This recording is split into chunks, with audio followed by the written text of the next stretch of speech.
था, आप 5 साल पुरानी मेरी तकरीर उठाकर सुन लो मेरी माँ और बहनों। मैंने आपसे कहा था कि वोट डालना आपका अख्तियार है, मगर हमारी बात को याद रखा जाए कि नीतीश कुमार दोबारा बीजेपी में चले जाएंगे अगर आप कोचादामन से यहां से जेडीयू के उम्मीदवार को देंगे तो आपका वोट जाय होगा। और वक्त ने बतला दिया कि नीतीश कुमार ने कोचादामन की जनता के साथ, राजद ने, कांग्रेस ने कोचादामन की जनता के साथ उनके जज्बात का मजाक उड़ाकर, उनको धोखा देकर, उनको झूठ बोलकर वोट हासिल किया। और आज नीतीश कुमार नरेंद्र मोदी के गोद में बैठकर दूध पी रहे हैं, तो इसका जिम्मेदार नीतीश कुमार भी है, राजद भी है और कांग्रेस भी है। धोखा देकर वोट लिया था, झूठ बोलकर वोट लिया था, इसलिए हमको इल्जाम लगाते हम पर कि हम वोट कटवाएं। अरे हम वोट कटवा नहीं है, हम दिल को मिलाना चाहते हैं और दिलों को मिलाकर रखेंगे इंशाअल्लाह ताला। हाँ, अगर कोई आपका वोट का चोरी किया, अगर कोई आपका वोट का चोरी किया तो वो नीतीश कुमार है, राजद है और कांग्रेस है, जिसने आपका वोट को चोरी करके दोबारा बीजेपी को सत्ता और इख्तिदार पर लाकर बिठा दिया। मेरे अजीज दोस्तों और बुजुर्गों, कोचादामन की गयूर जनता, आप मेरी बात से मुत्तफिक होंगे कि नीतीश कुमार को आपने 15 साल बिहार का मुख्यमंत्री बनाया और 15 साल आपने राजद को बनाया। राजद के परिवार से 2-2 लोगों को आपने मुख्यमंत्री बनाया, मगर कभी कोचादामन या सीमांचल से इंसाफ राजद ने नहीं किया। नीतीश कुमार को आपने 15 साल मुख्यमंत्री बनाया तो बिहार के गरीबों को, कोचादामन के गरीबों को क्या मिला? आज कोचादामन के गरीब जनता को अगर शौचालय बनाना है तो 2000 की रिश्वत देना पड़ता है। अगर प्रधानमंत्री आवास में घर को हासिल करना है तो 20,000 की रिश्वत गरीब को देना पड़ता है। अगर जमीन का रजिस्ट्रेशन कराना है तो रिश्वत देना पड़ता है। अगर बच्चों का बर्थ सर्टिफिकेट निकालना है तो रिश्वत देना पड़ता है। राशन दे लेना है, रिश्वत देना पड़ता है। आज हम आपसे वादा कर रहे हैं कि इज़हार रज़वी साहब को कामयाब करिए, हम कोचादामन के गरीबों का हक दिलाकर रहेंगे और ये रिश्वतखोरी का खात्मा करेंगे। आज आप देखते कि यहां पर अलीगढ़ मुस्लिम यूनिवर्सिटी का कैंपस बनाया गया। नीतीश कुमार ने उस जमीन पर कोर्ट ने स्टे लगा दिया, नीतीश कुमार ने कोर्ट का स्टे नहीं हटाया। अलीगढ़ मुस्लिम यूनिवर्सिटी का एक मामूली सा कैंपस है, वहां पर MBA और BEd की कोचिंग कोर्सेस हैं। BEd के कोर्स पर नरेंद्र मोदी की उप सरकार ने पाबंदी लगा दी। नीतीश कुमार कुछ नहीं कर सकते। मेरे अजीज दोस्तों और बुजुर्गों, आज राजद आपके पास है। राजद कहती है कि अगर हमको सत्ता मिलेगी बिहार में तो हम 10 लाख नौकरियां देंगे, और दिल्ली से नरेंद्र मोदी बिहार को आए तो उन्होंने कहा कि तुम 10 लाख दोगे तो मैं 19 लाख दूंगा। ये कोई मजाक है? कोई अलादीन का चिराग है कि घसने से नौकरी निकलना शुरू हो जाता? 10 लाख और 19 लाख। किशनगंज में, कोचादामन में रोड नहीं बनाते, आप नौकरी देंगे। अस्पताल नहीं बनाते, नौकरी देंगे। स्कूल में टीचर का इंतजाम नहीं है, नौकरी देंगे। बच्चे और बच्चियों के लिए कॉलेज का इंतजाम नहीं करते, आप नौकरियों का वादा करते हैं। बाढ़ आती है, जमीन कट जाती है, बाढ़ आती है, खेत बर्बाद, फसल बर्बाद हो जाती है, मगर ये बात आपके वोट हासिल करने के लिए राजद ने और बीजेपी ने एक नया सोचा छोड़ा है। मैं जेडीयू के जो यहाँ के उम्मीदवार हैं, हम उनसे जानना चाहते हैं कि क्या नीतीश कुमार ने नहीं कहा था कि मैं संघ मुक्त भारत करूंगा, और आज नीतीश कुमार नरेंद्र मोदी के साथ बैठे हैं। हम जेडीयू के कैंडिडेट से जनाब मुजाहिद साहब से पूछना चाहता हूं, बताओ कि जब पार्लियामेंट में जो नरेंद्र मोदी के साथ आज आप वोट मांगने आ रहे हैं कोचा दामन की सरजमीन को, यही नरेंद्र मोदी की सरकार ने पूरे भारत में CAA का कानून लेकर आए, वो CAA NPR NRC का बिल लेकर आए, तो पार्लियामेंट में क्या जेडीयू ने उस बिल की मुखालिफत की थी?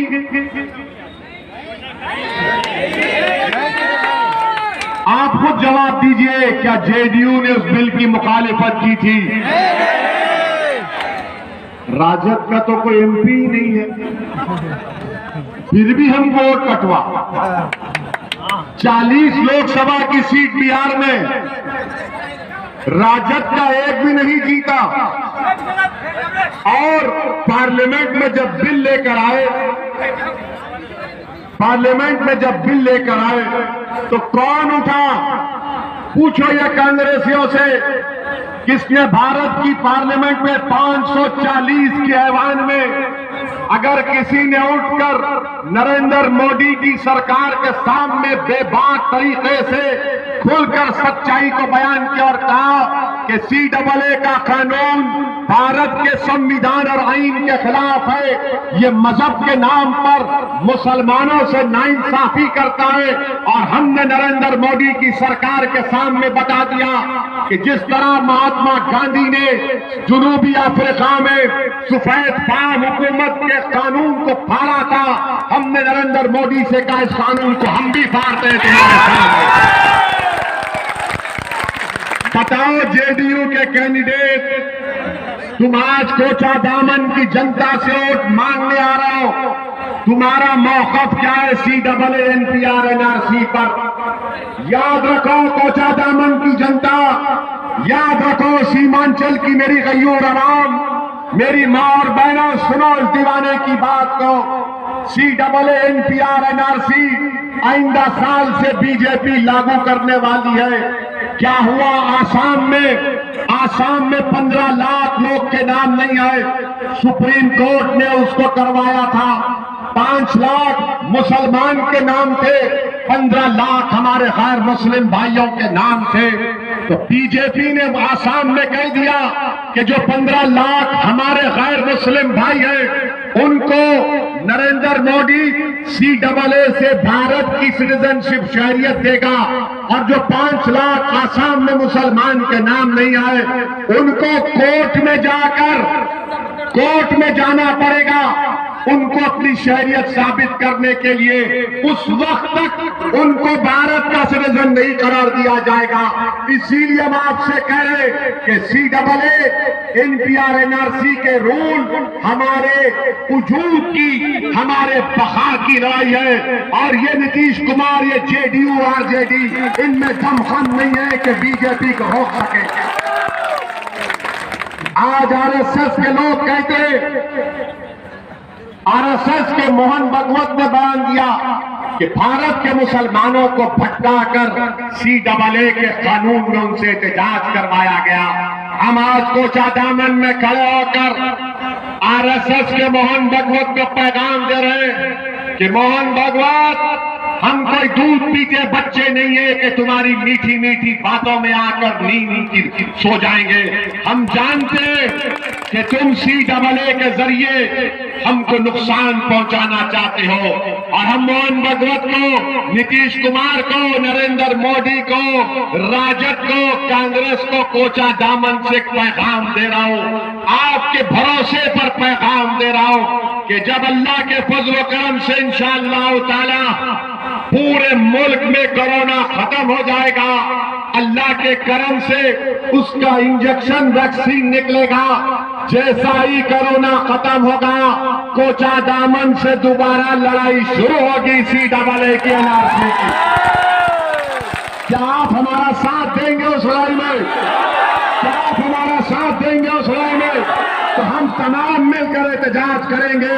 हमको अपने आप को बचाना है, इन मासूम बच्चों के मुस्तकबिल को बचाना है। और नरेंद्र मोदी की सरकार जिस तरह आसाम में 5 लाख मुसलमानों से कह रही है कि कोर्ट को जाओ, और इनके अजाइम में सीमांचल है।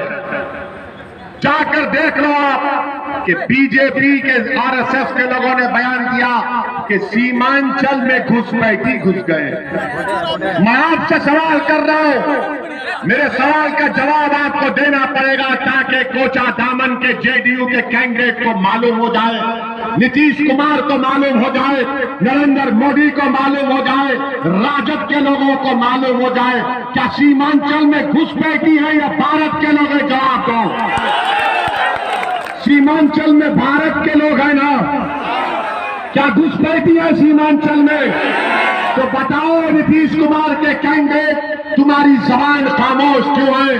तुम जिस पार्टी का साथ दे रहे हो वो आरएसएस के लोग सीमांचल के गयूर आवाम पर उंगली उठा रहे, हमारी वफादारी पर शक कर रहे। अरे जेडीयू राजद वालों, आरएसएस वालों, अगर हमारी वफादारी देखना है तो कोचा दामन के कब्रिस्तानों में जाकर देखो, हम सीना तान कर उस जमीन पर सो रहे। जब तक अल्लाह उनको जिंदा रखेगा सीना तान कर जिएंगे, अपने हक के लिए लड़ेंगे, अपने बच्चों की तालीम के लिए लड़ेंगे, अपनी बच्चियों की तालीम के लिए लड़ेंगे। मेरे अजीज दोस्तों और बुजुर्गों, ये मिजाज आपको देना है और हम आपके दरमियान में खड़े होकर इज़हार अस्वी से कहना चाहते हैं कि इज़हार साहब, जब आप अल्लाह के फजलो करम से कोचा दामन की जनता की दुआ और वोट की वजह से कामयाब होंगे, तो जब आप पटना को जाएंगे तो पटना की विधानसभा में इज़हार अस्वी साहब आपको कोई भी मुख्यमंत्री बने, हम तो उम्मीद करते हैं कि उपेंद्र कुशवाहा बिहार का नया मुख्यमंत्री बने। मुख्यमंत्री जो भी होगा, इज़हार खड़े होकर उसकी आंख में आंख डाल कर कहेगा कि मुझे कोचा दामन की गयूर जनता ने मुझे भिजाया है। मैं ना अपनी गर्दन को झुकाऊंगा, ना अपनी नजरों को नीचा रखूंगा, बल्कि मैं इस असेंबली में खामोश बैठने के लिए नहीं आया हूं। मैं इस असेंबली में मसाइल उठाऊंगा, हमारे कोचा दामन की जनता की तकालीफ को बयान करूंगा और लड़कर कोचा दामन के जनता के मसाइल को हल करूंगा। क्या आप चाहते हैं कि इज़हार इस तरह से काम करे जो मैं कह रहा हूं? तो इज़हार अस्वी साहब, हाथ उठाकर जनता को आप तय खून दे दीजिए कि आप लड़ेंगे कोचा दामन की गरीब जनता के लिए। मेरे अजीज दोस्तों और बुजुर्गों, अगर आज बीजेपी को कोई कोचा दामन से हरा सकता है तो कौन हरा सकता है? बोलो आप। कोचा दामन से अगर कोई बीजेपी जेडीयू को हरा सकता है, आरएसएस को हरा सकता है, तो कौन हरा सकता है? तो आप समझ गए ना कि राजद क्या काम कर रहा है? राजद कैंची का काम कर रहा है, कैंची का काम कर रहा है। कैंची क्या करती है? कैंची काटती है ना, वही काम कर रहे हैं ताकि आपका इत्तेहाद, आपकी मोहब्बतों में निफाक पैदा किया जाए और यहां से वो मोदी को कामयाब कर रहे हैं। कोचा दामन से कैंडिडेट नरेंद्र मोदी है और एक तरफ इज़हार है, कोई और नहीं है। अगर मोदी को हराना है तो मीम का साथ देना पड़ेगा। कोचा दामन में मुकाबला है तो मोदी का और ओवैसी का है। बताओ तुम किसका साथ दोगे? मेरी मां और बहनों, हाथ उठाकर जवाब दो, क्या तुम मेरा साथ दोगे, तुम्हारे बेटे का, तुम्हारे भाई का, या फिर तुम उन लोगों का साथ दोगे जो हमारी बका के दुश्मन है, हमारे वजूद के दुश्मन है, हमारी तहजीब के दुश्मन है? तो मेरे अजीज दोस्तों और बुजुर्गों, 7 नवंबर के दिन आपको अपना एक रिकॉर्ड अपने घर से निकलिए और पतन छाप पर बटन दबाकर कोचा दामन में एक नई तारीख बनाइए। और जितने वादे हम कर रहे हैं, इंशाअल्लाह ताला कामयाबी के बाद हम खुद आएंगे किशनगंज को, कम से कम साल में 2-3 मरतबा आएंगे। आकर आकर इनका हाथ पकड़कर बोलेंगे, बताइए जनाब, कोचा दामन में क्या काम कुछ कर रहे हैं या नहीं कर रहे हैं। आपसे हम वादा कर रहे हैं, आप जब 7 नवंबर को जाएंगे तो पतन छाप की जगह पर आप हमको याद करिए, इस गुनाहगार को याद करिए, अपने इत्तेहाद के लिए, अपनी ताकत के लिए, अपने मुस्तकबिल के लिए पतन छाप पर बटन दबाकर अपने आप को कामयाब करिए। अस्सलाम वालेकुम व रहमतुल्लाहि व बरकातहू।